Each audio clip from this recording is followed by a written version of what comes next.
56 ans, je suis marié, je suis père de 5 enfants. Boiron Frères est une entreprise familiale, je suis la 3e génération à en être à la tête. Une entreprise agroalimentaire qui propose des solutions fruits aux artisans du goût.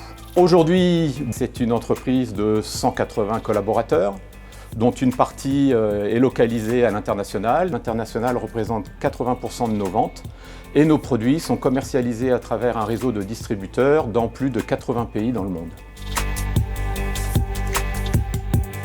Dans la notion d'entreprise familiale, il y a forcément une dimension de transmission, une dimension transgénérationnelle, et c'est pour moi une fierté de reprendre ce flambeau, de le faire avancer, et puis potentiellement de le transmettre demain à une nouvelle génération. Je suis convaincu que les entreprises familiales ont quelque chose à dire au monde économique. Une entreprise familiale, ça a bien évidemment un enjeu de performance économique. Une entreprise familiale, c'est aussi une entreprise qui porte un projet et qui porte notamment avec tous ses collaborateurs le projet de construire ce que j'appelle la maison commune, notre maison commune, c'est-à-dire le monde de demain, le monde dans lequel vivront nos enfants demain, où pour moi l'humain a une place primordiale. Une entreprise familiale, c'est pour moi une alchimie, un ensemble, un mix d'éléments tels qu'une éthique, une façon de conduire les affaires, tels que des valeurs qui sont intimement liées au chef d'entreprise, telle aussi une vision long terme de la façon de gérer l'entreprise, et puis au-delà de ça, une façon de gérer des partenariats avec ces différentes parties prenantes. La logique de partenariat de l'entreprise avec ses clients ou ses fournisseurs est capitale. Capitale pour la pérennité de l'entreprise, capitale pour lui donner une stabilité qui va permettre de construire le développement de l'entreprise. Avec nos fournisseurs, bien évidemment, nous avons aussi entamé une démarche très forte de partenariat, puisque nous nous engageons à long terme et cela peut aller jusqu'à des associations avec des producteurs que nous suivons et avec lesquels nous mettons en place des programmes de culture où nous nous engageons sur la durée d'un verger, ce qui n'est pas rien puisqu'un verger de pêche peut durer de 15 à 17 ans. Nous accompagnons l'agriculteur en lui fournissant les plants de la variété qui nous intéresse, en l'assistant avec la fourniture de systèmes d'irrigation, la fourniture de systèmes de paragrêle et surtout en lui garantissant le débouché tout au long de ces années avec un prix convenu à l'avance qui lui permette d'avoir une rétribution juste de son travail.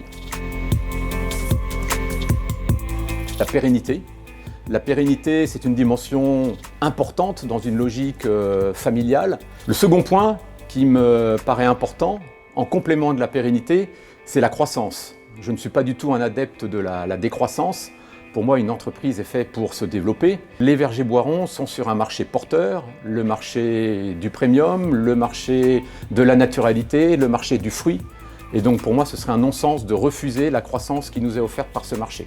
Je suis convaincu que c'est la croissance qui va aussi permettre aux collaborateurs de grandir avec l'entreprise. Je suis aussi très attaché à l'indépendance financière de l'entreprise. Je pense que c'est cette indépendance financière qui nous permet aujourd'hui de choisir ce que l'on veut faire aujourd'hui, ce que l'on veut être demain et qui nous permet de conduire le projet et notamment le projet humain qui me paraît important pour l'entreprise. La RSE, c'est un sujet qu'aujourd'hui tout le monde a à la bouche, c'est le mot qu'on entend toutes les 10 minutes dans les médias ou dans le monde de l'entreprise. Pour moi, la RSE et Boiron, c'est comme la prose pour Monsieur Jourdain. Nous en avons toujours fait, mais pas parce que c'était de la RSE, mais parce que c'était en nous. J'ai bien conscience qu'il est nécessaire d'aller plus loin, parce que le monde évolue, parce que cette notion de RSE prend de plus en plus de place. Nous avons eu un grand nombre d'actions vis-à-vis de l'environnement, que ce soit le choix du site sur lequel nous sommes aujourd'hui, qui est un site HQE, que ce soit des éléments de construction de nos bâtiments, que ce soit par le fait que nous ayons des panneaux photovoltaïques sur le toit, que ce soit par nos pratiques industrielles.